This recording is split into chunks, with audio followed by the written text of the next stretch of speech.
आप सबको नमस्कार। आप सबका एक बार फिर से हार्दिक स्वागत है हमारे इस यूट्यूब चैनल पर।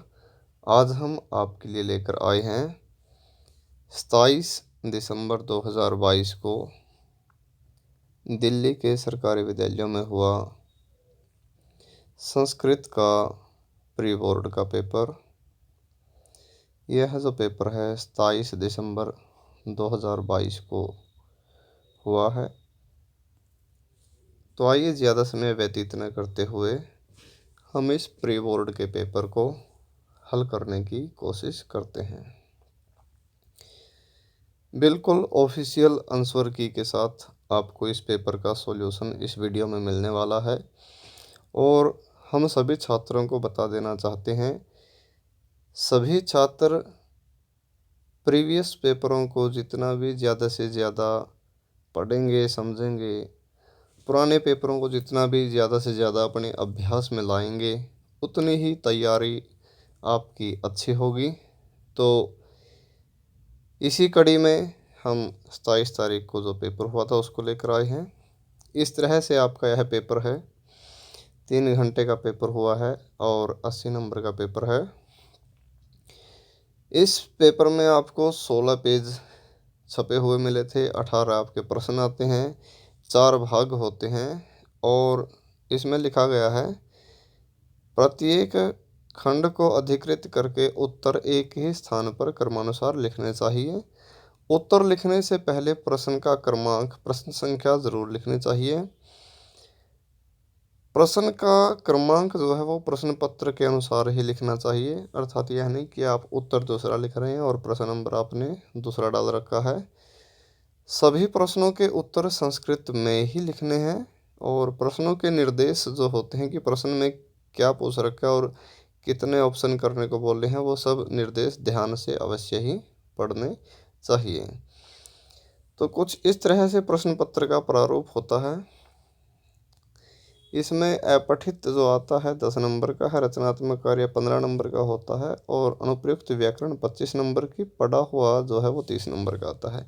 सबसे पहले हमारा प्रश्न है अपठित अवबोधन। बिना पढ़ा हुआ गद्यांश है। यह गद्यांश है, इसको हम सरल कर लेते हैं। अधोलिखितम गद्यांशम पठित्वा, नीचे लिखे गए गद्यांश को पढ़कर प्रदत्त प्रश्नानाम, दिए गए प्रश्नों के उत्तराणी उत्तर संस्कृतेन लिखत, संस्कृत में लिखिए। शिक्षा, शिक्षा मीन्स शिक्षा मानव विकास से, मानव के विकास के, मानव विकास का परमम सबसे अच्छा साधनम, साधन अस्ति है। शिक्षा मानव विकास का सबसे अच्छा साधन है। शिक्षा ज्ञानोदयन नैतिकम चारित्रिकम च विकासम संपादयति।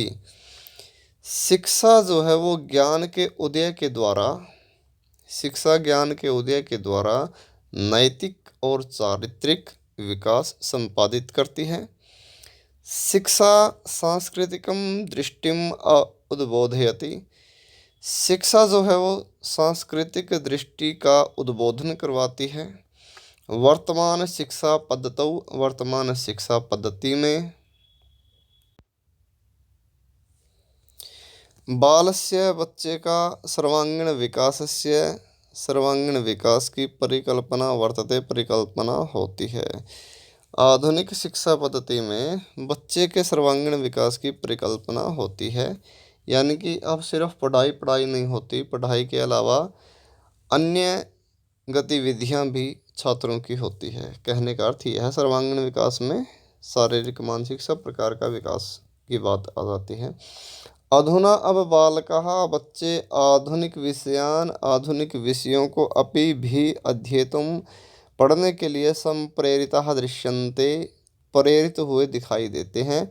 यथा ही, जैसे ही, मतलब निश्चय ही, या क्योंकि विज्ञान, गणित, भूगोल, इतिहास, अर्थशास्त्र, राजनीति शास्त्र, संगीत, इनका अर्थ रहेगा सेम टू सेम। गणित का मतलब गणित, भूगोल का भूगोल, इतिहास मतलब इतिहास, अर्थशास्त्र अर्थशास्त्र, राजनीति शास्त्र का राजनीति शास्त्र, संगीत का संगीत, और संगणक यंत्रम कहते हैं कंप्यूटर को, आदि है इत्यादि।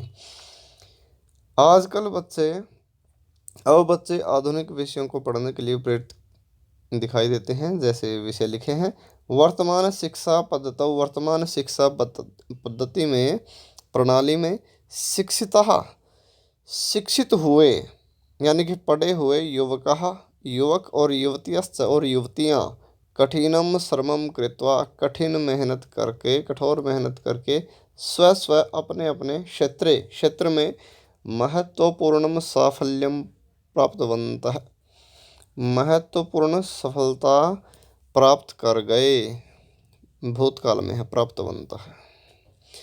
अतएव इसलिए ही शिक्षा श्रमस्य महत्वम अपि शिक्षयति, इसलिए शिक्षा मेहनत का महत्व भी बताती है या सिखाती है। शिक्षितः युवकः, शिक्षित युवक मानवीय गुणान प्रति आकर्षितः भवन्ति, मानवीय गुणों के प्रति आकर्षित होते हैं, यानी कि इंसानियत जो होती है वो उनमें आ जाती है। इंसानियत के जो गुण होते हैं, अच्छे अच्छे गुण, उनके प्रति वो आकर्षित होते हैं। अस्माकं देशे, हमारे देश में शिक्षा प्राप्ति के लिए कोई भी बालक है, बालक कापि बाला वा ओ, या कोई भी लड़की अर्थाभावम न अनुभवेत, अर्थ का अभाव यानी कि धन की कमी का अनुभव न करे, इति शासनम प्रयतेत, ऐसा शासन प्रयत्न करे या करता है। ठीक है, क्योंकि आजकल सरकारी विद्यालयों में शिक्षा मुफ्त मिलती है, इसके अलावा छात्रों को अनेक प्रकार का आर्थिक लाभ भी होता है, वर्दी का, स्टेशनरी का इत्यादि जो भी है। यह है क्योंकि शिक्षा न केवल मानव कल्याण के लिए अपेक्षित जरूरी है, अपितु बल्कि सा राष्ट्र गौरवायापि महत्वपूर्ण, बल्कि वह राष्ट्र गौरव के लिए भी महत्वपूर्ण है। तो यहाँ पर सबसे पहला जो हमारा प्रश्न है, एक पद में है और केवल 2 करने होते हैं। शिक्षा कस्य विकासस्य परमम साधनम अस्ति, इसका आंसर आएगा मानवस्य। ये सारे के सारे आपको गद्यांश में से ही देने हैं। शिक्षा कस्य महत्वम शिक्षयति, श्रमस्य। का राष्ट्र गौरवाय महत्वपूर्ण, शिक्षा। कौन राष्ट्र गौरव के लिए महत्वपूर्ण है, सबसे अंतिम लाइन थी। शिक्षा किसका महत्व सिखाती है, श्रम का, मेहनत का। इसके बाद पूर्ण वाक्य में लिखना है शिक्षा कीदृशीम दृष्टिम उद्बोधयति, तो यहाँ प्रश्नवाचक शब्दों की पहचान आपको होनी जरूरी है। हमने पैराग्राफ में से लिखे हैं, गद्यांश में से। तो कीदृशी को हटा के सांस्कृतिक हम लिख देंगे, शिक्षा सांस्कृतिकम दृष्टिम उद्बोधयति, ये इसका आंसर बन जाएगा। लास्ट में पूर्ण विराम लग जाएगा क्वेश्चन मार्क हटा के। इसके बाद है शिक्षा कीदृशम विकासम संपादयति, शिक्षा कैसे विकास को संपादित करती है। कीदृशम की जगह नैतिकम, चारित्रिकम च, ये 3 शब्द और जोड़ लेंगे। बाद में इस पूरी लाइन को हम ऐसे कैसे लिखेंगे। हमारा आंसर क्या बना, जिन प्रश्नवाचक शब्दों को हमने काटा है उनकी जगह पर पेन के साथ लिखे हुए शब्दों को आप बीच में जोड़ेंगे, बाकी पूरी लाइन आप सेम टू सेम रखेंगे। शिक्षा नैतिकम चारित्रिकम च विकासम संपादयति, यह हमारा आंसर बन गया। तीसरा है वर्तमान शिक्षा पद्धतौ बालः कान विषयान् अपि शिक्षेत, तो वर्तमान शिक्षा पद्धति में बच्चा किन विषयों को पढ़ता है, तो सारे के सारे विषय जो है आधुनिक विषय जो ये लिखे गए थे वहाँ पर विज्ञान से लेकर संगणक यंत्र इत्यादि तक, यहाँ तक के आप इनको लिख देंगे। ठीक है, ये लिख रखे थे। वर्तमान शिक्षा पद्धतौ लिख के, बालः लिख के, कान की जगह पर आप क्या लिखेंगे, विज्ञान, गणित, भूगोल, इतिहास, अर्थशास्त्र, राजनीति शास्त्र, संगीत, ये लिख देंगे। यद्यपि यहाँ आधुनिक विषयान भी आया है, तो इसलिए आप आधुनिक भी शब्द लिख सकते हैं साथ में, कोई दिक्कत नहीं है।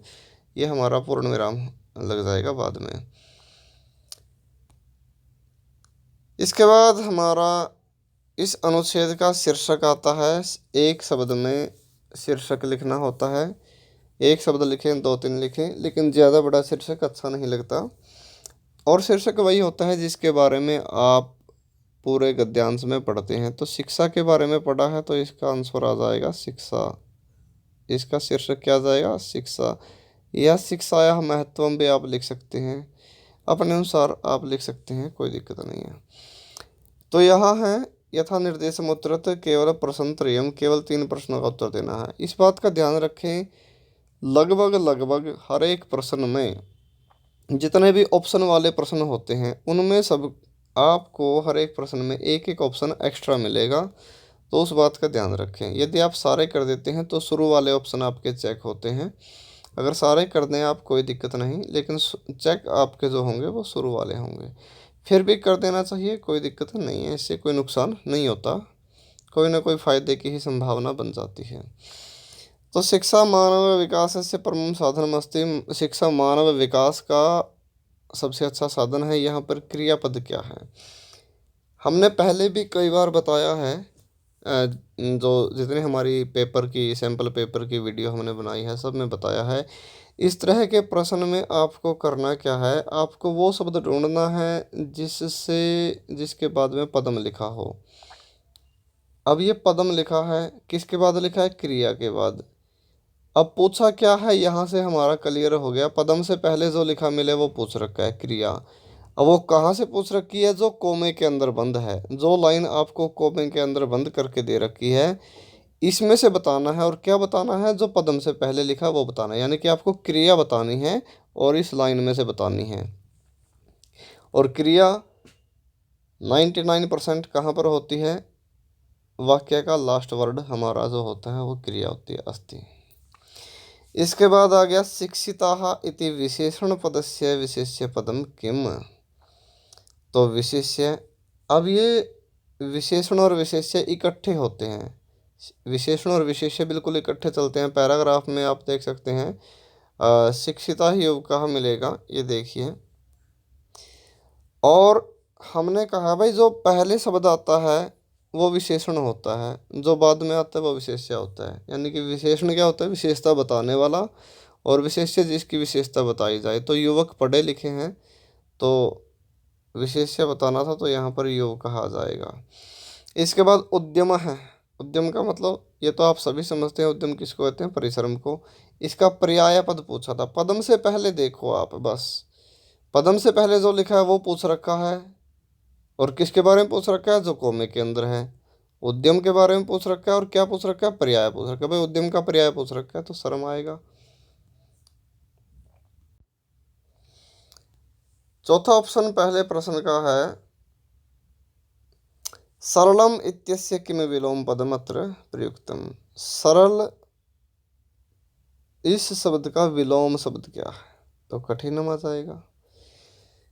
अब यहाँ पर एक सलाह हम बार बार छात्रों को देते हैं, यदि गद्यांश में से आपको प्रश्न समझ में नहीं आता है, मान लीजिए आपकी संस्कृत पर अच्छी पकड़ नहीं है, संस्कृत आपकी कम समझ में आती है, तो भी आपको चिंता करने की ज़रूरत नहीं होती।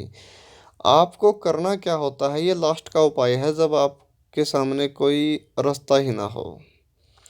आपको पैराग्राफ के अंदर गद्यांश के अंदर जो प्रश्न मिला है उस प्रश्न की 2-3 शब्दों को आप गद्यांश में से किसी लाइन के साथ मैच कर लो। जिस लाइन में आपके प्रश्न के 2-3 शब्द मैच कर जाते हैं, मिल जाते हैं, उस पूरी लाइन को उठा के आप उत्तर के रूप में लिख दो, कोई दिक्कत नहीं है, कोई नुकसान नहीं होगा। ठीक है, बल्कि अगर एक पद वाला भी प्रश्न है ना, तो भी अगर आप पूरी लाइन लिख देते हैं तो कोई नुकसान नहीं होता। भाई आपका एक पद अगर उस पूरी लाइन में आ गया, जो उत्तर में पूछा है एक पद वो आ गया, तो क्या दिक्कत है, वो ठीक है। तो चिंता करने की ज़रूरत नहीं होती। जब हमारे पास कोई रास्ता ना हो तो इस तरह का उपाय भी आप कर सकते हैं। दूसरा प्रश्न है, भगवान हर्षवर्धन है, आपका नाम जो है हर्षवर्धन है। अब जो पत्र होता है, पत्र की 99% यह मोटी सी पहचान है, आपका नाम सबसे पहले लिखा मिलेगा, आपका कोई भी नाम रख देगा।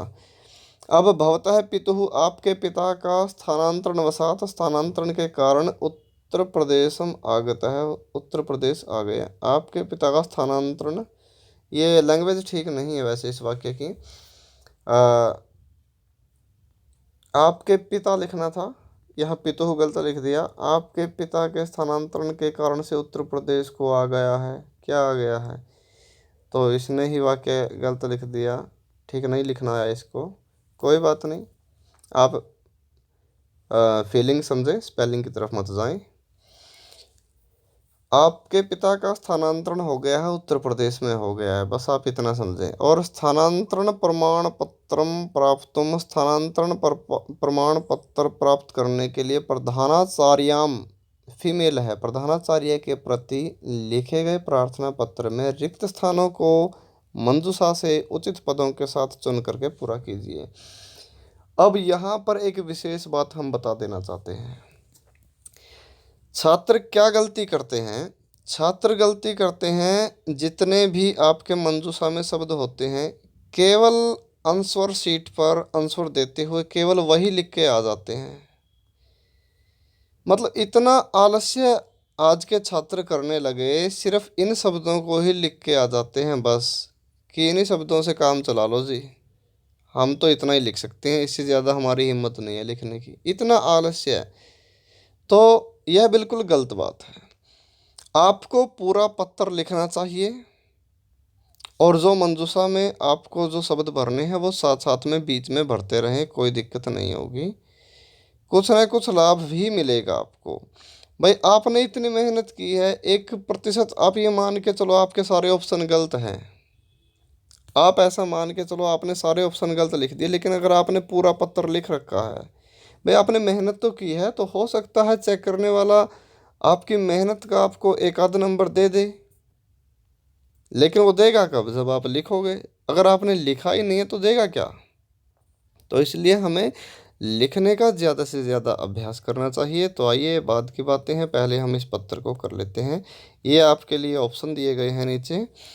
सबसे पहले यहाँ पर कोई भी पत्र लिखते हैं, सेवायाम लिखते हैं। आप 10th क्लास में हो गए हैं, 10th क्लास में पढ़ रहे हैं, 10th क्लास के पेपर की तैयारी कर रहे हैं, इतना तो हर एक बच्चे को पता है भाई, सेवायाम सबसे पहले आता है, तो इसमें तो ज़्यादा चिंता करने की ज़रूरत ही नहीं। दूसरे में आपको पता है यहाँ महोदय से नीचे सविनय आता है, सविनियम तो आ गया, 1 नंबर तो हो गया आपका पक्का, क्योंकि आधे नंबर का एक ऑप्शन है। ठीक है।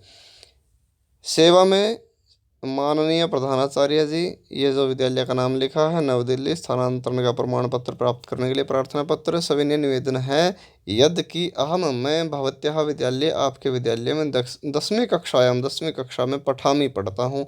अब अनुवाद का नियम याद रखना, जिस भी लाइन में आपको अहम मिले तो आमी वाला शब्द आएगा, आमी मिल जाए तो अहम आएगा। अनुवाद का नियम बिल्कुल ध्यान में रखना, ये ज़रूरी है। मम पितुः, मेरे पिता का स्थानांतरण आएगा यहाँ, स्थानांतरण उत्तर प्रदेश से लखनऊ नगरे संजातम, स्थानांतरण जो है उत्तर प्रदेश के लखनऊ नगर में हो गया है। यहाँ देख लीजिए, थोड़ा सा तो अंदाज़ा यहाँ से भी लगा सकते हैं आप। भाई स्थानांतरण उत्तर प्रदेश से पहले लिखा है, थोड़ा सा अगर आपके दिमाग में, अगर आपका दिमाग काम कर जाए वहाँ, तो थोड़ा सा यहाँ से भी, जो बच्चा हेडलाइन को अच्छी तरह से पढ़ लेता है, आधा प्रश्न तो उसको वहीं पूरा हो जाता है उसका। इसलिए प्रश्न को बिल्कुल ध्यान से पढ़ें, बार बार पढ़ें, कोई दिक्कत नहीं। स्थानांतरण उत्तर प्रदेश के लखनऊ नगर में हो गया है। मम संपूर्ण परिवार है, मेरा पूरा परिवार, तत्रैव गत्वा, वहाँ पर जाकर निवासम करिष्यति, निवास करेगा। ठीक है। इसके बाद अहम अपि, मैं भी, परिवारेण सह, अब जहाँ पर सह शब्द आया वहाँ तीसरी विभक्ति वाला शब्द आएगा, परिवारेण, परिवार के साथ, गत्वा जाकर, तत्रैव पठिष्यामि, वहीं पढ़ूंगा। अहम आया था ना यहाँ भी, तो यहाँ भी आमी वाला शब्द आ गया। अतः अहम प्रार्थये, इसलिए मैं प्रार्थना करता हूँ, यत कि कृपया मह्यम, कृपया मुझको स्थानांतरण पत्र प्रदाय देकर अनुगृह्णातु, अनुग्रहित करें। भवत्याः, आपकी महती कृपा भविष्यति, बहुत बड़ी कृपा होगी। धन्यवादः भवत्याः, आपका आज्ञाकारी शिष्य। अब ये आज्ञाकारी भी यहाँ पर हर बार लिखते हो आप एप्लीकेशन में, तो कुछ शब्द तो ऐसे हैं, 2-3 शब्द तो जो आप कॉमन ये लिखते ही हैं। तो इस तरह से आप अपना पत्र पूरा करेंगे। यहाँ पर चित्र वर्णन आता है। चित्र वर्णन की बहुत ही अच्छी वीडियो हमने 5-6 अभ्यास बच्चों के लिए डाले हुए हैं, और छात्रों की किस्मत तेज है, इस पेपर से 1-2 दिन पहले ही हमने इसी चित्र की वीडियो डाली थी विद्यालय वाले की, और यही अगले दिन पेपर में आ गया, तो इससे अच्छी किस्मत और क्या होगी। लेकिन वही बच्चे कर पाए हैं जिन्होंने हमारी वीडियो देखी होंगी। तो यदि आप हमारे इस चैनल पर नए आए हैं, हमारे इस चैनल को सब्सक्राइब कर लें, क्योंकि आपके संस्कृत के अध्ययन का संपूर्ण पाठ्यक्रम, पूरा का पूरा सिलेबस हमारे इस चैनल पर उपलब्ध है। आपको थोड़ी सी भी चिंता करने की ज़रूरत नहीं है, बस आप वीडियो देखते रहिए और अपने पाठ्य वस्तुओं को, पाठ्य प्रसंगों को समझते रहिए। तो दिए गए चित्र में से आपको 5 वाक्य संस्कृत में बनाने होते हैं। नीचे मंजूषा दी गई है, विद्यालय है, विशाल है, पुष्पाणी। विद्यालय मतलब विद्यालय, विशाल का मतलब बहुत बड़ा, पुष्पाणी फूल, अत्र यहाँ पर, बाल है बच्चा, भवनम महल, भवनम का मतलब भवन बिल्डिंग, कंदुक है गेंद, वृक्षः पेड़, पक्षी ही पक्षी, पक्षी किसे कहते हैं, पक्षी को पक्षी कहते हैं, क्रीड़ा खेल, क्रीड़ा दिवस है स्पोर्ट डे, स्पोर्ट्स डे, धावंती दौड़ रहे हैं, संति हैं परस्परम आपस में, चित्रे चित्र में, इदम यह अस्ति है। अब हमने एक मोटी सी पहचान सभी छात्रों को बताई थी, दोबारा से मैं रिपीट कर देता हूँ। आपको 3 शब्दों का ध्यान रखना है। अगर एक चीज़ दिखाई दे तो उसके लिए आप वाक्य के लास्ट में लिखेंगे अस्ति है। ये लास्ट वर्ड बता रहा हूँ मैं सेंटेंस का, ये जो लास्ट में आते हैं ये वाले। अगर 2 चीज़ कोई भी दिखाई दे तो उसके लिए आप लिखेंगे स्तः, स्तः मतलब हैं। अगर 2 से ज़्यादा कुछ भी दिखाई देती हैं तो उसके लिए आप लिखेंगे संति। ठीक है, इसका मतलब ही हैं लेकिन 2 से ज़्यादा। और 2 शब्द आपको हर एक वाक्य में लिखने हैं। आपको बिल्कुल आसान तरीका बता रहे हैं, बार बार बता रहे हैं, आपको उससे अलग चलने की ज़रूरत नहीं है। इस तरीके पर आप चलते रहें। आपका अगर वाक्य गलत भी हो गया लेकिन आपके 3 शब्द अगर आपने ठीक लिख दिए तो भी आधा नंबर मिल जाएगा। एक तो हर एक, सॉरी यहाँ पर मैं क्या लिख गया, अस्मिन चित्रे लिखना था, अस्मिन चित्रे, यहाँ पर हम चित्रे लिखेंगे, ध्यान नहीं रहता, कई बार हम बातों में लग जाते हैं। हाँ, ये सब आपकी चिंता का ही दुष्परिणाम है, जो हमें वीडियो में भी गलती कर जाते हैं, क्योंकि हम संस्कृत के लिए ही जी रहे हैं। सभी छात्रों को संस्कृत अच्छी तरह से समझ में आ जाए, बस हमारी यही एक आशा है, यही एक आपसे विश्वास है।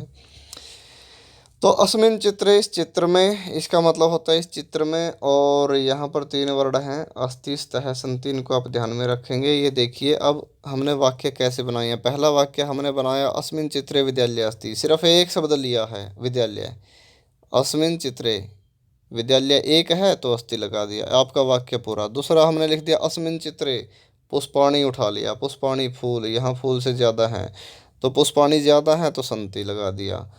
भाई आपको एक एक शब्द के सहारे जब आपका वाक्य पूरा बन रहा है तो क्यों आप फिर फालतू के चक्कर में पड़े हो। आप ऐसे आसान तरीके को अपनाएं जिसमें आपकी गलती होने की संभावना बहुत ही कम हो या ना हो। तीसरा वाक्य हमने बना दिया अस्मिन चित्रे कंदुक है, अब कंदुक है एक गेंद है तो उठा लो एक अस्थि है, बस एक के साथ अस्थि आ गया। तो चौथा वाक्य हमने बनाया अस्मिन चित्रे बाल है अस्थि, बाल है बच्चा एक था, ये एक बाल है, बाकी लड़कियां हैं लेकिन बाला है इसने लिखा हुआ है, बच्चा और भी है लेकिन बाला ही एक वचन का है। आपको सिर्फ इनमें से मंजूषा में से उन शब्दों की पहचान करनी है जो एक वचन में है, द्विवचन में है, बहुवचन में है। भाई विद्यालय एक है, पुष्पाणी ज़्यादा है, बाला है एक वचन का है तो बाला के साथ अस्थि लिख दिया। वृक्षः हमने ले लिया, वृक्षा के साथ संति लिख दिया। पक्षी है एक, अस्थि लिख दिया। ठीक है, तो क्रीड़ा दिवस है, अस्थि भी लिख सकते हैं आप। ठीक है, तो इस तरह से आसान आसान वाक्यों को बनाएं। ये हमने आपके लिए वाक्य बनाकर दिखा दिया। तीसरा प्रश्न, इसके बाद तीसरे प्रश्न में क्या होता है, एक और ऑप्शन आता है। ऑप्शन में क्या देते हैं आपको, एक टॉपिक दे देते हैं और टॉपिक में से आपको 5 वाक्य बनाने होते हैं, उसके लिए भी आपको मंजूषा मिलती है। अब इसने होली का उत्सव दिया है, होली का उत्सव है और ये चित्रवर्णन के ऑप्शन में आता है, इस बात का ध्यान रखें। और इस प्रश्न को करने की वही बच्चे कोशिश करें जो ये अनुच्छेद वाला मैं बता रहा हूँ, जिसकी संस्कृत पर अच्छी पकड़ हो। ठीक है भाई, इसमें आपका वो तरीका काम नहीं करेगा जो आप चित्र वर्णन में हमने तरीका बताया है। इसमें आपका अनुवाद काम करेगा। जिस बच्चे को अनुवाद अच्छी तरह से समझ में आता है वही बच्चा करे, अन्यथा चित्र वर्णन करें इसके ऑप्शन में, वो बढ़िया रहेगा। फिर भी हमने किया है। स्मरन्ते का मतलब याद करते हैं। भोजनम, भोजन होलिकोत्सवे, होली का उत्सव पर, होली के उत्सव पर जनाः लोग परस्परम आपस में, आनंदेन आनंद के साथ, प्रसन्नः प्रसन्न, अस्मिन इसमें, रंगई रंगों के साथ, मिलंती मिलते हैं, खादंती खाते हैं, वैरभावम वैरभाव को, आलिंगनम गले लगना, भवंती होते हैं, कुर्वंती करते हैं, अवसरे अवसर में, अवसर पर, त्यक्तवा त्याग कर, खेलंती खेलते हैं। तो ये तो थे ऑप्शन जो इसने शब्द दिए थे मंजूषा में, और शब्द हमने प्रयोग करके आपके लिए कुछ वाक्य बना दिए हैं। पहला हमने बनाया, होलिकोत्सव है एक आनंददायक है उत्सव अस्ति। होलिका उत्सव एक आनंददायक उत्सव है। जनाः परस्परम मिलन्ति, फिर भी हमने आसान आसान वाक्य बनाने की कोशिश किए हैं। लोग आपस में मिलते हैं। जनाः आलिंगनम कुर्वन्ति, लोग आलिंगन करते हैं यानी कि गले लगते हैं त्योहार पे। अस्मिन् होलिकोत्सवे जनाः वैरभावं त्यक्त्वा खेलन्ति, इस होलिकोत्सव पर लोग वैरभाव छोड़कर खेलते हैं। जनाः भोजनम खादन्ति, लोग भोजन खाते हैं, खाना खाते हैं। जनाः आनंदेन खेलन्ति, लोग आनंद से खेलते हैं। तो ये शब्द प्रयोग करके हमने कुछ वाक्य आपके लिए बनाए। चौथा प्रश्न जो हमारा आता है, इसमें अनुवाद करना होता है आपको। अनुद्य मतलब अनुवाद करके। अधोलिखितानि, नीचे लिखे गए वाक्यानि, वाक्यों को संस्कृत भाषा या संस्कृत भाषा के साथ अनुद्य अनुवाद करके यानी कि ट्रांसलेशन करके लिखता लिखिए। संस्कृत में आपको लिखना होता है, हिंदी और इंग्लिश में दोनों प्रकार से वाक्य आपको दिए गए होते हैं। हमारे विद्यालय में वार्षिकोत्सव है, अस्माकं विद्यालय वार्षिकोत्सव है, अस्थि ये वाक्य बनेगा। हमें वृद्धजनों का सम्मान करना चाहिए, वयम वृद्धानाम सम्मानम कुर्याम, विधिलिंग लकार में होगा ये प्रयोग। इसके बाद है, दो छात्रों ने पाठ पढ़ा, छात्रों पाठम अपठताम, लंघ लकार में होगा, भूतकाल के लिए प्रयोग होता है। सैनिक देश की रक्षा करेंगे, ललित लकार में होगा, सैनिकः देशस्य रक्षां करिष्यन्ति। और रक्षा की जगह आप अगर रक्ष धातु का प्रयोग करते हैं तो भी आप रक्षिष्यन्ति लिख सकते हैं, वहाँ पर देशस्य नहीं आएगा, देशम आ जाएगा। नर्तक नाचेंगे, नर्तकः नर्तिष्यन्ति बन जाएगा। ठीक है, हमने नर्तिष्यन्ति लिख दिया था लेकिन इसमें नर्तयिष्यन्ति होता है। ठीक है, इस बात का ध्यान रखें, थोड़ा सा यहाँ मिस्टेक हो गई थी। वह पुस्तक पढ़े, सह पुस्तकम पठतु, लोट लकार का प्रयोग होता है आदेश देने के लिए। छात्र को ध्यान से पढ़ना चाहिए। छात्र है ध्यानेन पठेत, इसमें भी विधिलिंग लकार का प्रयोग होगा। यह पाठ में वैसे लिख दिया था। तो इस तरह से वाक्य बने थे। इसके बाद पांचवा प्रश्न आता है हमारा। पांचवें प्रश्न में यहाँ से अनुप्रयुक्त व्याकरण शुरू हो जाती है, व्याकरण का कार्य। और कुछ छात्र कंफ्यूज हो जाते हैं कि भाई हमारे व्याकरण का कार्य सारा का सारा व्याकरण विधि में से आएगा, ऐसा नहीं है। कार्य भले ही व्याकरण का होता है लेकिन पेपर बनाने वाला व्याकरण का कार्य भी आपके पाठ में से ही देता है। जितने भी आपने पाठ पढ़े हुए होते हैं उनमें से ही देने की कोशिश करता है, क्योंकि वो आपका पढ़ा हुआ है। ठीक है, नई व्याकरण का अभ्यास नहीं आता इसमें। मोस्टली 99% आपकी पुस्तक में से ही आता है। तो पंक्त्यो हयनन्तः, ये आपकी सूची पर्यावरण वाले पाठ में से पंक्ति थी। यानों की पंक्त्यो हयनन्ता कठिनम संसरणम, कि भाई वाहनों की पंक्तियाँ अनंत है और कठिन हो गया है चलना, तो इसकी संधि विच्छेद बनेगी। पंक्त्य है, यो का जो ओ की मात्रा है इसका विसर्ग बन जाएगा, और हयनन्ता का ही प्लस अनंतः बनेगा, इस तरह से बनेगी। दूसरा देवलाख्योग्राम है, इसमें भी हम क्या करेंगे, एक शब्द था इसलिए हमने अलग अलग किया, संधि विच्छेद किया है। जो जुड़े हुए हैं उनको तोड़ेंगे, जो टूटे हुए हैं उनको जोड़ेंगे। देवलाख्यो, इसमें भी आख्यो वाला जो ओ है इसमें विसर्ग बन जाएगा, और ग्राम है सेम टू सेम रहेगा।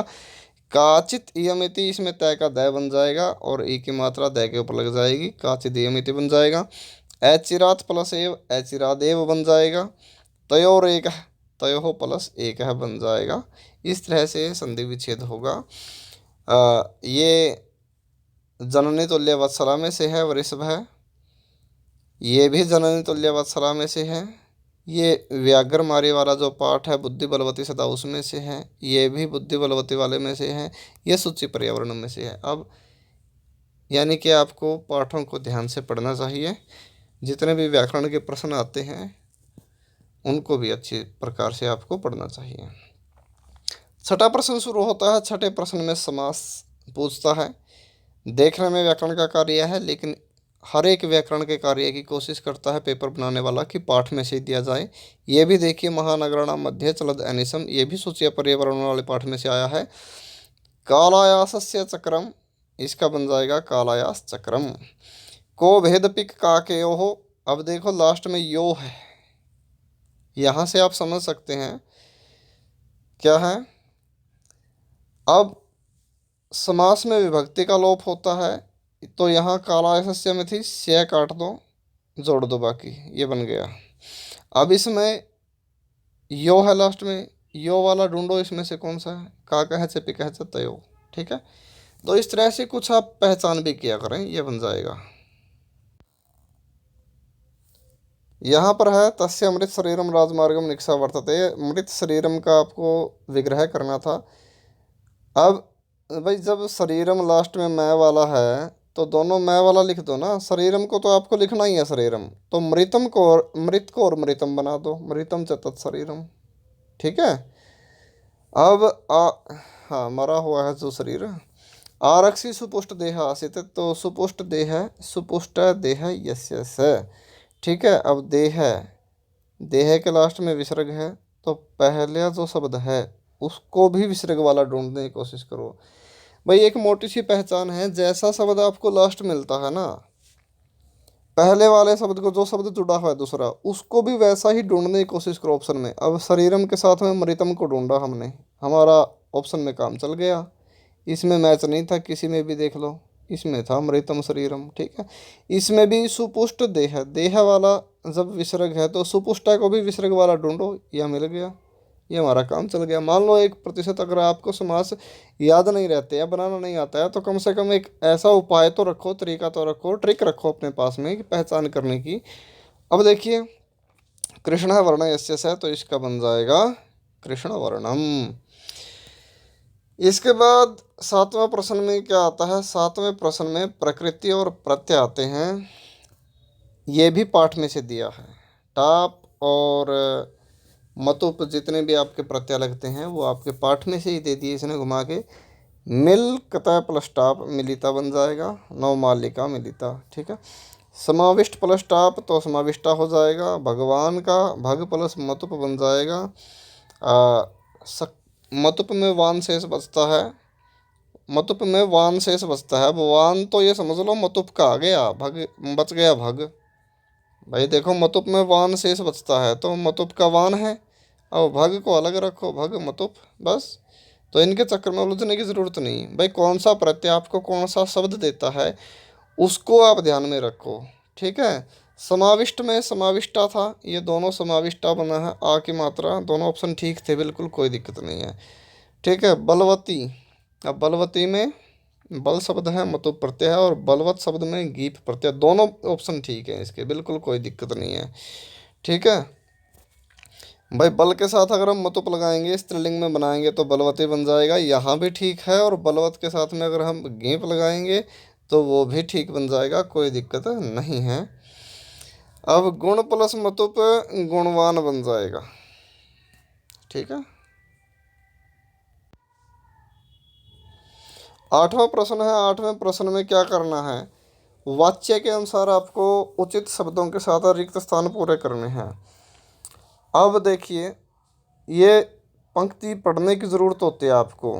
भाई 2 पंक्ति जोड़ दी इसने, रमेश है प्रभातम जातम, रमेश कहता है सवेरा हो गया है, एक पंक्तियाँ पूरी हो गई, इसको छोड़ो, इसकी तरफ ध्यान मत दो।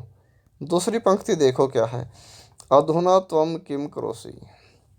अब तवम के साथ में सी आता है, अनुवाद का नियम याद रखें भाई, अनुवाद का नियम आपको याद रखना ही पड़ेगा।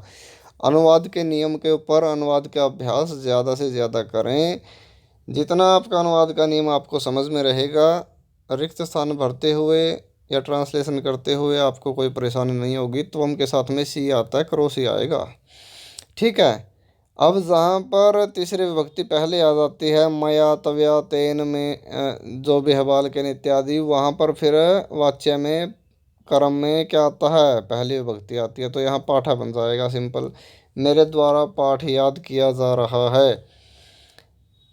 दूसरा तीसरा बन गया। अब वही उदाहरण इसने यहाँ घुमा दिया, देखो यहाँ पर मया था, हमने पाठा लगाया है, अब यहाँ पर पाठा है तो हमको मया लगाना है। ठीक है। रमेश कहता है क्या तुम घूमने के लिए नहीं जाओगे, महेश कल परीक्षा है इसलिए मेरे द्वारा पाठ पढ़ा जा रहा है। ठीक है। तो इसमें मया आएगा।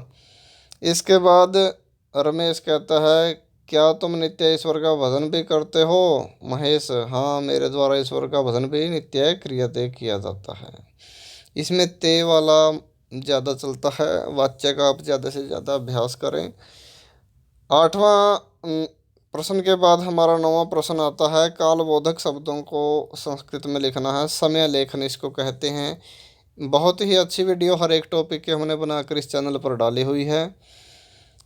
यदि आप किसी प्रकार से कक्षा में समझ नहीं पाए अपने अध्यापकों से, किसी कारणवश अगर आप अपसेंट रह गए इस टॉपिक के समय, किसी भी समस्या से अगर आपका कोई ऐसा कारण बना है कि आपका कोई भी टॉपिक ना हो पाया हो, तो चिंता करने की ज़रूरत नहीं। इस चैनल को सब्सक्राइब कर लें, हर एक टॉपिक आपके लिए इस चैनल पर उपलब्ध है। तो 4:30 है, 4:30 को हम लिखते हैं सार्ध चतुर्वादनम। एक बात का ध्यान रखना होता है, जितने भी शब्द होते हैं किसी को जोड़ने की कोशिश नहीं करनी होती, सबको अलग अलग रखें, अच्छी बात है। बीच में डैश लगा सकते हो आप। 5 है, पूरा पंचवादनम लिखेंगे। पौने 1 है, पहले पादोन लिखेंगे फिर 1 लिखेंगे फिर वादनम। 1:15 है, पहले पाद लिखेंगे फिर 1 फिर वादनम। 1 1 के लिए 1 वादनम। ठीक है, इसमें आपको रखना क्या है, 3 4 शब्द हैं, सपाद है, सार्ध है, पादौन है, 3 शब्द तो ये हो गए। एक वादनम शब्द हो गया, मान लो 4 4 शब्द हो गए, और 1 से लेकर 12 तक की गिनती। आपका 16 शब्द याद करने से ही पूरा समय लेखन का चैप्टर पूरा हो जाता है। ठीक है, तो 10वां प्रश्न जो हमारा है, अव्यय का प्रयोग करके नीचे लिखे गए वाक्यों में रिक्त स्थान पूरे करने हैं। उसमें लिख रखा था च, आगे हम दूसरे पेज पर दिखाएंगे स्व, कुत्र, उच्चई। ये 4 ऑप्शन दे रखे थे, आगे आपको दूसरे पेज पर दिखेगा, लेकिन 2 प्रश्न इसके 2 भाग यहाँ हैं। प्रतिदिनम मातरम पितरम च प्रणामम कुर्यात। प्रतिदिन माता और पिता को प्रणाम करना चाहिए, च आएगा पहले में। मम मित्रम, मेरा मित्र। स्व, स्व का मतलब आने वाले कल, आगमिष्यति आएगा। और जहाँ पर आगमिष्यति ये स्या वाला जो शब्द आ जाए वहाँ पर स्व आएगा। ठीक है, मेरा मित्र कल आएगा। तीसरा ऑप्शन है यज्ञ पंडित है उच्चई मंत्रम पठती। यज्ञ में पंडित जो है जोर से मंत्र पढ़ता है। भगवान कुत्र वस्ति, आप कहाँ रहते हैं। तो इस तरह से ये हमने अव्यय वाला पूरा किया प्रश्न। 11वां प्रश्न हमारा जो है अशुद्धि संशोधन का है। इसमें हमको अनुवाद का नियम ध्यान रखना होता है। अशुद्ध पद के लिए आपको उचित पद चुन करके लिखना है। ठीक है, अनुवाद की वीडियो हमने बना रखी है, उसमें ही आपका ये अशुद्धि संशोधन वाला जो चैप्टर है वो पूरा हो जाता है। आज, अद्य, आज, अव्यय जितने भी हैं सबके मीनिंग आप याद रखें। अद्य का मतलब आज ही, अद्य क्या है, अव्यय है, लेकिन ये अव्यय का प्रश्न नहीं है, ये अशुद्धि संशोधन का है, लेकिन आपको मीनिंग पता होने चाहिए। अद्य, आज, रविवार है, आसित होता है था, अस्ति मीन्स है। ठीक है, अस्थि आएगा इसमें। माम होता है मुझको, मुझको माता गीता को पढ़ पढ़ती है, तो ये गलत हो जाएगा, मम आएगा मेरी। अस्मद शब्द का षष्ठी विभक्ति एक वचन, मेरी माता, यहाँ पर मम की जगह मम आएगा, माम की जगह मम आएगा। अब बाल का उपवन खेलता है, 2 बच्चे हैं, ये तवम वाली लाइन में आता है, बीच वाली लाइन में था, पहले वाली लाइन में खेलता है आएगा। ठीक है, अब स पुस्तकम पठामी नहीं आएगा। अनुवाद का नियम हम फिर बार बार रिपीट कर रहे हैं आपको, अनुवाद की वीडियो ज़रूर देखें, अनुवाद का नियम अच्छी तरह से समझ लें। ठीक है, तो स के साथ में ती आता है, लेकिन हमने स को चेंज करना है, आमी को चेंज नहीं करना, आमी के अनुसार हमको यूज करना है, ये अहम आमी। ठीक है, अहम आएगा। अब यहाँ पर एक छोटी सी बात और आपको बता देना चाहता हूँ, आप वीडियो को आगे से आगे ना देखें। ये मत सोचें कि हमको सिर्फ आंसर पता लग गए बस इसी में हमको हमारा काम चला। जो हम बातें आपको बता रहे हैं बोल बोल कर, उनको आप ध्यान से सुने। भाई मान लीजिए छात्र गलती क्या करते हैं, सबसे ज़्यादा गलती छात्र सिर्फ आंसर में ऑप्शन लिख के आ जाते हैं, बस ये 3 4 शब्द लिखे और चल गया काम। मेहनत नहीं करना चाहते, लिखना नहीं चाहते पूरी लाइन को। अगर आप पूरी लाइन को लिख देते हैं तो क्या घट जाएगा आपका, लेकिन फ़ायदा क्या होगा वो मैं बता देता हूँ। भाई मान लीजिए आपने पूरी लाइन लिखी है, इस शब्द को चेंज करके आपने इनमें से कोई लिख दिया और मान लीजिए वो शब्द आपका गलत है, लेकिन बाकी लाइन तो ठीक है। अब भाई एक नंबर की एक लाइन है, आपका एक शब्द गलत है, बाकी लाइन तो लिख रखी है, तो आधा नंबर आपको मिल सकता है। लेकिन अगर आप लिखोगे ही नहीं तो आपका पूरा नंबर जाएगा। मान लीजिए आप ऑप्शन ऑप्शन लिख के आ गए, आपने सिर्फ ऑप्शन लिख दिया, वही ऑप्शन आपके सारे मान लो गलत हैं, तो कोई नंबर नहीं आया ना आपका। मान लीजिए आपके सारे ऑप्शन गलत हैं, गलत ऑप्शन ने आपने लिख दिए, लेकिन आप ऑप्शन ऑप्शन लिख के आए हैं, ऑप्शन वाले शब्द जितने भी हैं एक एक शब्द में आपने काम चला लिया। क्यों? लिखा आपसे जाता नहीं। लिखने की कोशिश करें, लिखने की कोशिश करें, पूरी लाइन लिख कर आएँ, उसमें जो चीज़ वो पूछ रखी है उस चीज़ को पूरा करें। बाकी अगर आपने पूरी लाइन लिखी होगी, एक शब्द अगर आपका गलत भी हो जाएगा तो भी आपको चिंता करने की ज़रूरत नहीं, उसमें आपको आधा नंबर मिल सकता है अगर चेक करने वाला चाहे तो। ज़रूरी नहीं है कि वो मिले, ये कोई रूल नहीं है कि भाई आपको आधा नंबर देना ज़रूरी है बाकी लाइन का, लेकिन हाँ दिया जा सकता है, कोई गलत भी नहीं है अगर दे दें तो, ठीक है, क्योंकि आपने मेहनत की है, आपकी मेहनत का आधा नंबर मिल सकता है आपको, लेकिन ये रूल नहीं है कि भाई देना ज़रूरी है, इस बात का ध्यान रखें। कोई छात्र किसी भी टीचर के ऊपर ये क्लेम करने की कोशिश ना करें कि हमको आधा नंबर लाइन का नहीं दिया, नहीं, बोर्ड का ऐसा कोई रूल नहीं होता। जो आपका आंसर गलत है तो गलत है, लेकिन दिया जा सकता है, एक सहानुभूतिपूर्ण रवैये से दिया जा सकता है, उसमें भी कोई दोष नहीं है देने में, क्योंकि आपने मेहनत कर रखी है, वो टीचर के ऊपर डिपेंड करता है।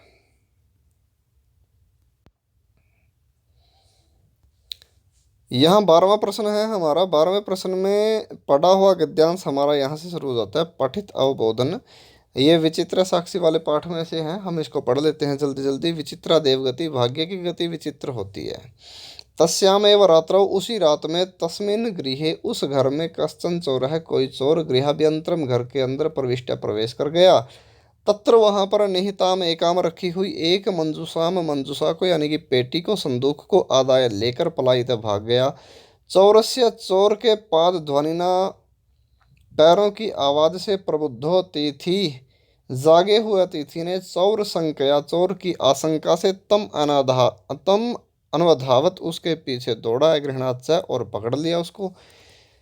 बेचारा अतिथि किसी के घर में ठहरा हुआ था और उसी रात उस घर में कोई चोर आ गया, लेकिन उस अतिथि ने उस चोर को पकड़ लिया।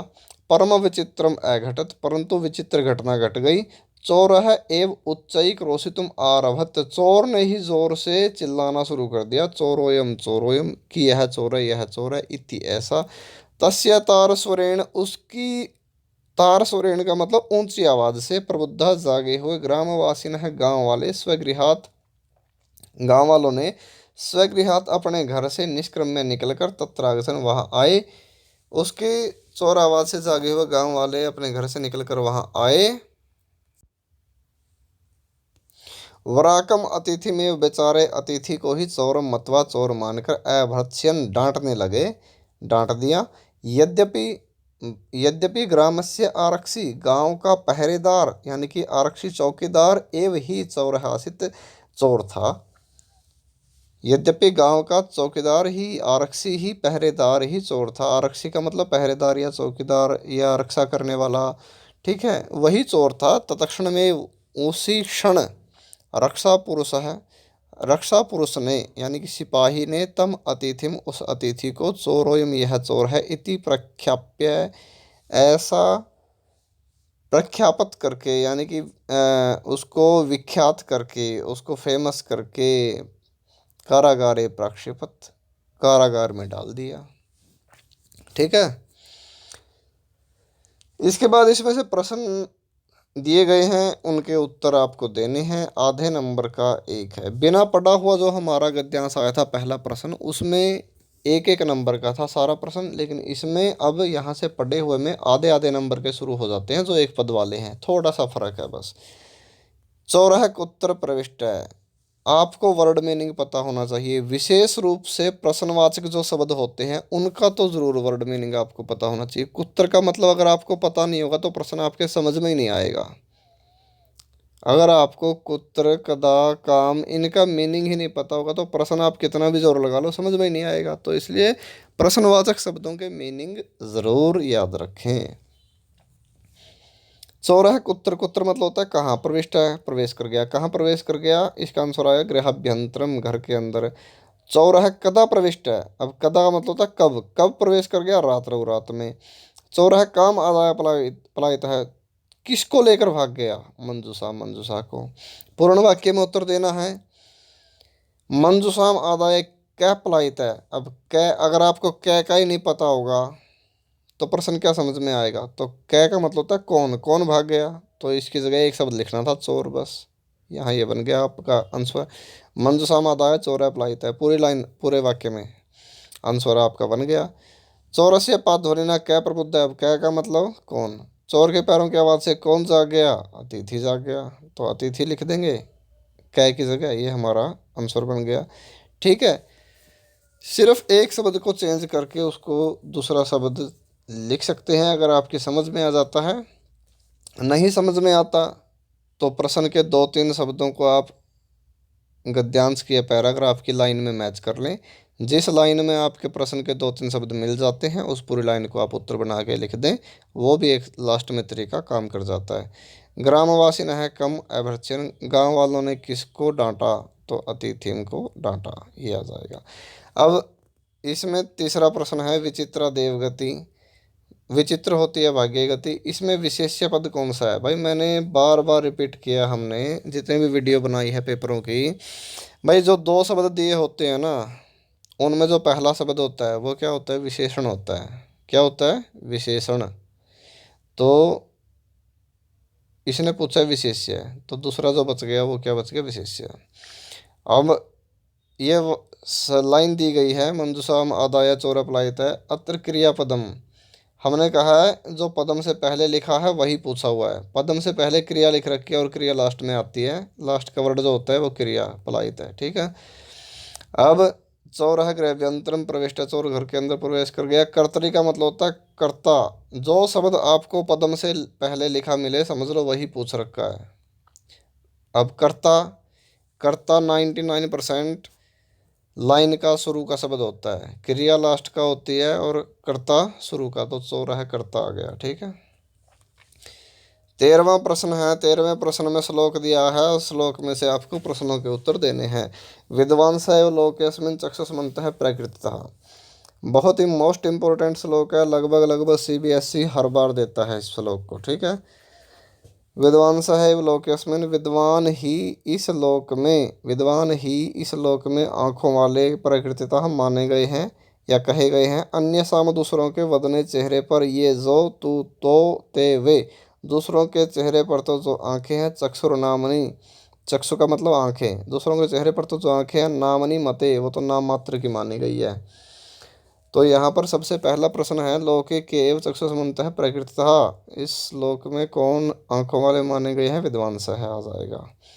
ठीक है, दूसरा है अन्य साम वदने ते के मते, दूसरों के चेहरे पर जो है वे क्या मानी गई है, चक्षु नामनी, वे आंखें नाम मात्र की मानी गई है। विद्वान कुत्र, विद्वांसा कुत्र चक्षुष्मन्तः कृतितः, विद्वान कहाँ पर आंखों वाले कहे गए हैं, लोके संसार में। पूर्ण वाक्य में देना है उत्तर, लोकेस्मिन् विद्वांसः कीदृशः प्रकृतितः, इस संसार में विद्वान कैसे कहे गए हैं, तो चक्षुष्मन्तः शब्द यहाँ पर आ जाएगा, बाकी लाइन सेम टू सेम रहेगी। हमारा आंसर बन गया लोकेस्मिन् विद्वांसः चक्षुष्मन्तः प्रकृतितः। प्रश्नवाचक शब्दों की पहचान आपको रखनी होती है। दूसरा है लोके अन्यसाम जनानाम वदने नामात्रम के भवतः, इस लोक में दूसरे लोगों के चेहरे पर नाम मात्र की क्या होती है, कि एक ही जगह चक्षु होती है, बस। पूर्ण विराम जरूर लगाना आंसर बनाते हुए। हमने एक शब्द को चेंज करके पेन के साथ जो शब्द लिखा है वो शब्द ऐड किया है और बाकी लाइन हमने सेम टू सेम रखी है, वो पूरी लाइन आंसर बन गई। लोके अन्य साम जनानाम वदने नाम मात्रम चक्षु भवता है, लोके अन्य साम के साम वदने नाम मात्रम चक्षु भवती। अब देखिए वही लाइन को दोबारा उठा के रिपीट कर दिया, इसमें इसमें के लिखा था, के की जगह पर हमने चक्षु लिखा था, अब यहाँ के साम लिखा है, के साम की जगह ये अन्य साम आ गया। एक दो लाइनों, एक लाइन में और दो प्रश्न बना के दे दिए आपको। ठीक है, तो इसमें के साम की जगह अन्य साम लगाकर बाकी आप पूर्ण विराम लगा देंगे, ये आपकी आंसर बन गया। वही हिंदी रहेगी जो दूसरे वाले की है। यहाँ पर है मूर्खा, इस शब्द का विलोम शब्द क्या आया है? विद्वान से आया है। नेत्र शब्द का पर्यायवाचक क्या आया है? चक्षु आया है। ये तू ते चक्षुर्नामनि मते अव्यय, अव्यय शब्द वे होते हैं जो चेंज नहीं होते, तो तू शब्द जो है ये अव्यय है। इसके बाद 14वां प्रश्न जो हमारा है, इसमें नाट्यांश दिया है। नाट्यांश में से आपको प्रश्नों के उत्तर देने हैं। इसकी फटाफट हम हिंदी पढ़ लेते हैं। शेर कहता है, कौन से पाठ में से है ये? सौहार्दम प्रकृते है शोभा, 7वें पाठ में से है।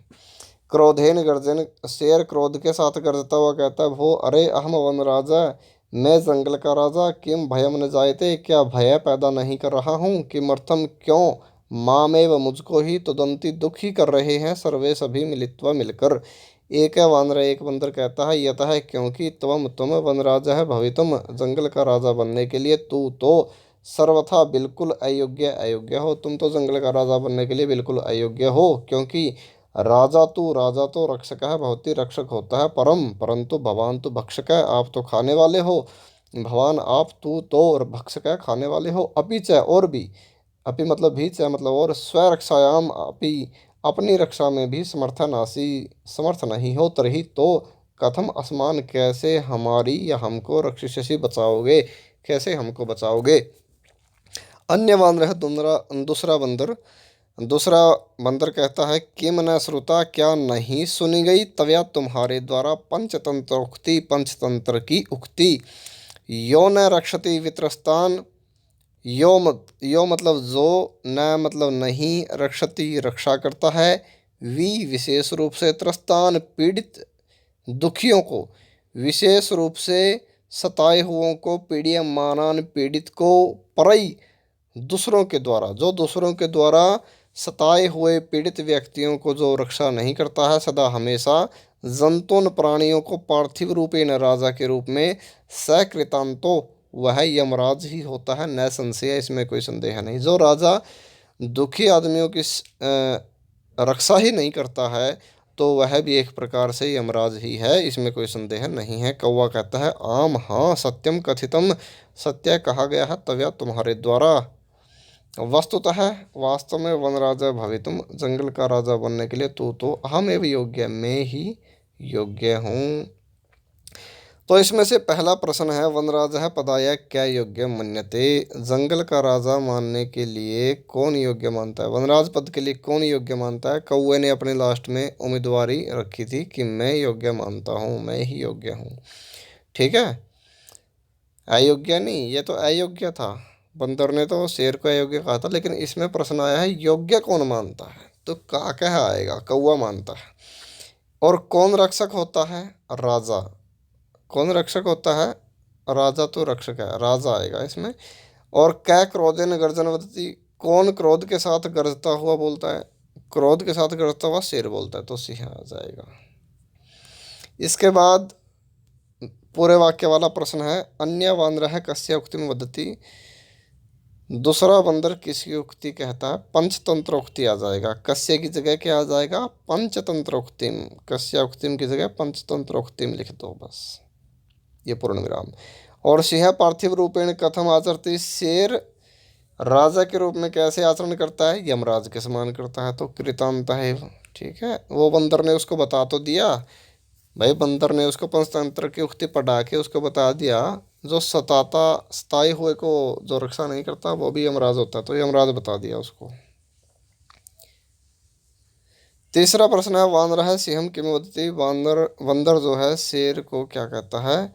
अब बंदर वाली लाइन पूरी आप लिख सकते हैं, वानर है सिंहम वदति, तुम वन राजा भवितुम सर्वथा यज्ञ, राजा तो रक्षक है भवती परम भगवान तो भक्षक है, जो हमने पेन के साथ लिखा है।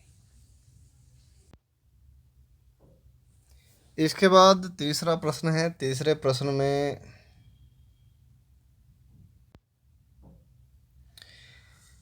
पहली पंक्ति है, यह न रक्षति वित्रस्तान।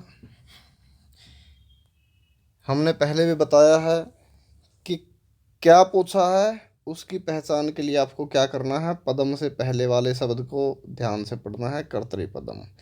कर्ता पूछ रखा है और वो कहाँ से पूछ रखा है, जो कोमे के अंदर से दी गई है लाइन, उस लाइन में से आपको बताना है, क्या बताना है, जो शब्द पदम से पहले लिखा है, कर्ता बताना है। और कर्ता कहाँ मिलता है, लाइन का शुरू का शब्द है, ये आ गया। ठीक है।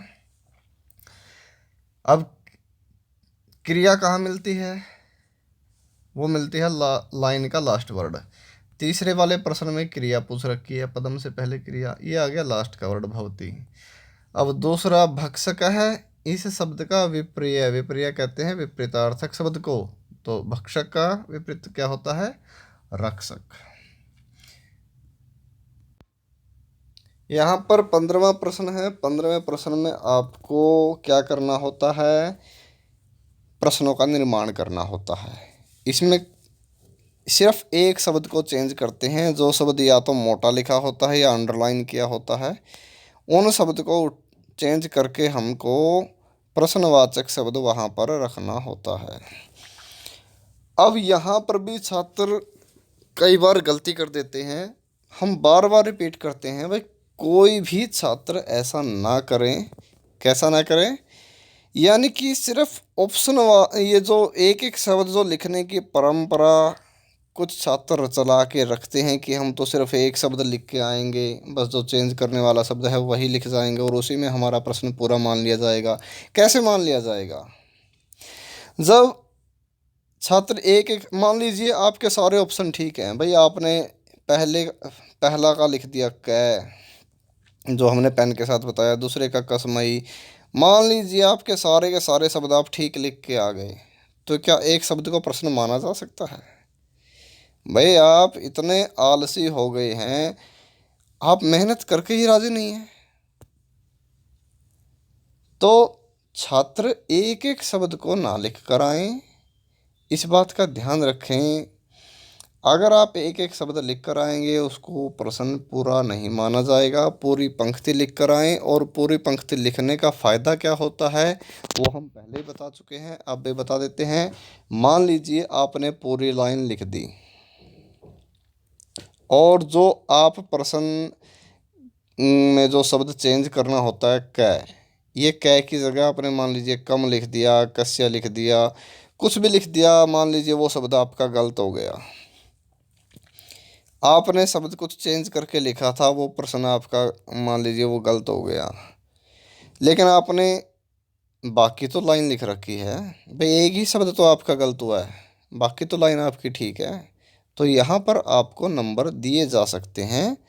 ठीक है, लेकिन तभी जब आप पूरी लाइन लिख कर आएंगे, किसी भी प्रश्न की अधूरी लाइन ना लिख कर आएँ। जो रिक्त स्थान वाले हैं या कैसे भी हैं, पूरा का पूरा लिखने की कोशिश करें। तो इसमें सबसे पहला प्रश्न है का है मेध्य मेध्यभक्षक भवती। जो कौवा होता है वो खाने योग्य और न खाने योग्य पदार्थों को खाने वाला होता है, तो काका की जगह क्या आ जाएगा, क्या का मतलब होता है कौन। लास्ट में क्वेश्चन मार्क जरूर लगाएं, इस बात का ध्यान रखें। दूसरा है काका आत्मानम वनराज पदाय योग्य मन्यते, कौवा अपने आप को वनराज पद के योग्य मानता है, तो कसमई आ जाएगा। कसमई का मतलब होता है किसके, किसके योग्य, किसके लिए। ठीक है, कस्य मतलब भी किसके होता है, लेकिन वो संबंध के लिए। कसमई का मतलब को के लिए, किसको या किसके लिए। ठीक है, कौवा अपने आप को किसके लिए योग्य मानता है। निर्धन है, जन है, परिश्रम्य वित्तम उपार्जितवान। गरीब आदमी ने, निर्धन व्यक्ति ने परिश्रम करके धन इकट्ठा किया, तो परिश्रम्य कथम का मतलब कैसे, कैसे धन इकट्ठा किया। ठीक है, ये हमारा प्रश्न बन गया। एक एक शब्द चेंज करके पूरी लाइन आप सेम टू सेम रखेंगे। करुणाप्रो गृही तस्मय आश्रय प्रायच्छत, दयालु गृहस्थी ने उसको आसरा दिया, तो कसमई किसको आ जाएगा इसमें भी, ये प्रश्न बन गया। पिता पुत्राय बाल्य विद्या धनम यच्छति, पिता पुत्र को बचपन में विद्या धन देता है, तो किम, किम का मतलब क्या देता है, तो ये हमारा प्रश्न बन गया। इसके बाद प्रश्न नंबर 16, 16 में क्या होता है, आपको श्लोक दिए गए हैं, श्लोक का अन्वय पूरा करना होता है या भावार्थ पूरा करना होता है। 4 नंबर का यह होता है, और इसमें से भी आप प्रश्न में से, श्लोक में से अंदाज़ा लगा के आप लिख सकते हैं। चलिए हम यहाँ पर पढ़ लेते हैं। एकेन राजहंसेन या शोभा सरसो भवेत, ये अन्योक्त्य पाठ में से आया, 12वें पाठ में से।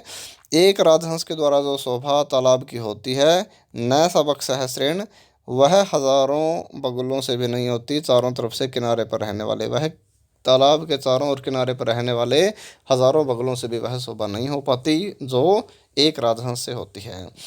इसमें है अन्वय, एकेन राजहंसेन आएगा पहले में, दूसरे में सरसः या शोभा आएगा दूसरे में, तीसरे में परितः तीरवासिना बक्षः श्रेण सा। अब इसकी हिंदी क्या बन गई? एक राजहंस से तालाब की जो शोभा होती है, चारों ओर रहने वाले किनारे पर रहने वाले हजारों बगुलों से भी वह शोभा नहीं होती। इसी का दूसरा ऑप्शन है, वह भी इसी पाठ में से आया है, 12वें पाठ में से। इसमें भावार्थ होता है और एक में अन्वय होता है, इस बात का ध्यान रखें। भावार्थ और अन्वय में बहुत फर्क होता है। अन्वय में सिर्फ श्लोक के शब्दों को सीरियल में लिखना होता है, कर्मानुसार लिखने को ही अन्वय कहते हैं। और भावार्थ में हम इसमें कुछ शब्द अपनी तरफ से ऐड कर सकते हैं, भाव बताना होता है, इसमें अन्वय नहीं होता। एक एव खगो मानी, एक ही पक्षी स्वाभिमानी वने वन में वस्ती रहता है, चातक चातक पक्षी। एक ही चातक पक्षी स्वाभिमानी है, वही वन में रहता है। पिपासित व मृत्यते, वह या तो प्यासा मर जाता है या फिर इंद्र से मांगता है। चातक पक्षी जो है वो केवल बारिश का पानी ही पीता है, वर्षा का पानी ही पीता है, तो वह स्वाभिमानी होता है। एक ही स्वाभिमानी चातक पक्षी वन में रहता है, वह या तो प्यासा मर जाएगा बारिश के पानी के बिना, या फिर वो इंद्र से मांगेगा कि अब तो बरसा दो ताकि मैं पानी पी लूँ। इसके बाद भावार्थ है यहाँ पर, वने एक एव, पहले में आएगा स्वाभिमानी, पक्षी चातक निवसति, इंद्र यदा, इंद्र जब वृष्टि करोति, जब बारिश करेगा, तदा एव स वर्षा जलम पीत्वा, तभी वह पानी पीकर स्वस्य पिपासाया शमनम करोति, तभी वह पानी पीकर, वर्षा का जल पीकर अपनी प्यास का शमन करता है। परंतु यदा वृष्टि न भवति, परंतु जब बारिश नहीं होती है, भवति तदा पिपासया म्रियते, तब प्यासा मर जाता है। किंतु वृष्टि जलम विहाय अन्यत्रम विद्यमानम जलम कदापि न पिबति, परंतु बारिश के जल को विहाय छोड़कर अन्यत्र दूसरी जगह विद्यमान जल को कभी भी नहीं पीता है। तो इस तरह से ये हमारा श्लोक था। 17वां प्रश्न हमारा जो है घटनाक्रम का होता है। बहुत ही अच्छा प्रश्न होता है, लेकिन उन छात्रों के लिए अच्छा है जो छात्र पाठ को पढ़ते हैं। अब जो छात्र पढ़ाई में कम ध्यान रखते हैं उनके लिए तो बहुत मुश्किल होगा। इसमें ज़्यादा कुछ नहीं करना होता। एक पाठ की 8 लाइनें दी होती है और वो उल्टी सीधी दी हुई होती हैं, यानी कि क्रमानुसार नहीं होती, और आपको उन पंक्तियों को उठा के सीरियल वाइज लिखना होता है।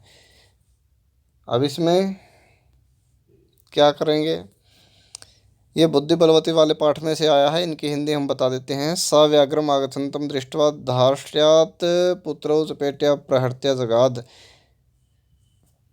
उसने बाघ को आते हुए को देखकर धृष्टता से अपने पुत्रों को थप्पड़ मारते हुए कहा। तत्र राजसिंह नाम राजपुत्र बस्ती, समय वहाँ राजसिंह नामक राजा का पुत्र रहता था। पश्चात अन्यो द्वितीय कश्चित लक्ष्यते, बाद में दूसरा कोई दिखाई देगा। मार्गे गहन कानने सा व्याघ्रम, सा एकम व्याघ्रम ददर्श, मार्ग में गहरे गहने जंगल में उसने एक बाघ को देखा। अयम एक है, यह एक है, तावद तब तक विभज्य बांट कर भुज्यताम खा लो। अस्ति है देवलाख्यो, देवल आख्या नामक ग्राम है।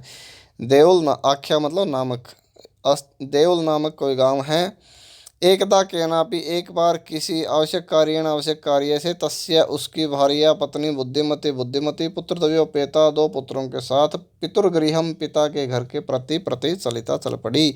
एक बार किसी आवश्यक कार्य से उसकी पत्नी बुद्धिमती 2 पुत्रों के साथ पिता के घर की तरफ चल पड़ी। कथम एक एक सौ, कथम क्यों, एक एक सौ, एक एक के लिए, व्याघ्र भक्षणाय बाघ खाने के लिए, क्यों एक एक बाघ को खाने के लिए कलहम क्रोधा झगड़ा कर रहे हो। तो ये तो इनकी हिंदी थी। सबसे पहले नंबर पे आएगी च वाली लाइन, दूसरे नंबर पे दूसरी लाइन, तीसरे नंबर पे आएगी हमारी 7वीं लाइन, चौथे नंबर पे चौथी लाइन आएगी, 5वें नंबर पे पहली लाइन, 6ठे नंबर पे आएगी हमारी 8वीं लाइन, और 7वें नंबर पे हमारी 5वीं लाइन, 8वें नंबर पे हमारी तीसरी लाइन आएगी। इस तरह से आपको इनको सीरियल वाइज लिखना था। अंतिम प्रश्न हमारा 18वां प्रश्न है। इसमें लिखा है, ये आप एक प्रकार से पर्यायवाचक शब्द इनको मान सकते हो। नीचे लिखे गए वाक्यों में रेखांकित शब्द के लिए प्रसंग के अनुकूल उचित अर्थ वाले शब्द को चुनकर लिखना है। अब उचित अर्थ किसका होता है? जो समानार्थक होते हैं। तो उचित अर्थ का मतलब ये ना समझे बच्चे यहाँ कंफ्यूज हो जाते हैं कि है क्या प्रश्न। भाई आप प्रश्न को ध्यान से अगर आप बार बार पढ़ेंगे, 2-3 बार पढ़ लेंगे तो आपको प्रश्न समझ में आ जाएगा। लेकिन हम करते क्या है, प्रश्न समझते नहीं है और सीधा उत्तर की तरफ सर पढ़ते हैं, वहाँ हम गलत कर जाते हैं। तो उचित अर्थ वाला का मतलब क्या है? पर्यायवाचक। और पर्यायवाचक भाई उचित अर्थ उसी का तो होगा जो पर्यायवाचक होगा। विपरीत विलोम शब्द का तो उचित अर्थ हो नहीं सकता। तो तथापि दुर्बले सुते, फिर भी दुर्बल पुत्र पर माता की अधिक कृपा स्वाभाविक ही है। तो सुते की जगह पुत्र आ जाएगा। बहूनि अपत्यानि में संतीति सत्यम, बहुत सी संतानें हैं मेरी। इति सत्यम, ऐसा सत्य है। संति मतलब है। तो मैं का मतलब मेरी। स ऋषभ है, वह बैल गंतुम चलने के लिए अशक्त है आसित, असमर्थ था तो शक्तिहीन है। अशक्त का मतलब शक्तिहीन है। श्रीगालेन सहितम, गिद्दड़ के साथ पुनः आयातम, दोबारा आए हुए व्याघ्रम, बाघ को दूरात दृष्टवा, दूर से देखकर, बुद्धिमती चिंतितवती, बुद्धिमती ने सोचा। तो श्रीगालेन की जगह जम्बुकेन आएगा। तो ये शब्द थे हमारे पर्यायवाचक। और यह जो पेपर था यह 27 दिसंबर 2022 को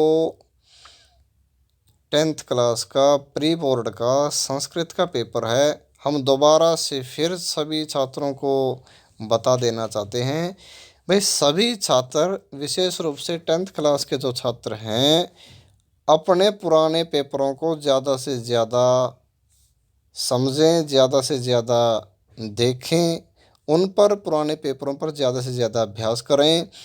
आपका बहुत सारा मटेरियल जो है, बहुत सारी पेपर में आने लायक सामग्री आपको पुराने पेपरों से मिल जाती है। और हमने हमारे इस YouTube चैनल पर छात्रों के लिए काफ़ी पुराने पेपर डाल रखे हैं। सभी छात्र उन पुराने पेपरों की प्रैक्टिस करें। आशा करता हूँ आपको यह वीडियो ज़रूर पसंद आई होगी। यदि आप हमारे इस चैनल पर पहली बार आए हैं, इस चैनल को सब्सक्राइब कर लें। संस्कृत के अध्ययन के लिए निरंतर हमारे साथ जुड़े रहें। आपके अच्छे वार्षिक परीक्षा परिणाम की मंगल कामनाओं के साथ आज के लिए इतना ही। अगली वीडियो में फिर मिलते हैं। जय तु संस्कृतम, जय तु भारतम।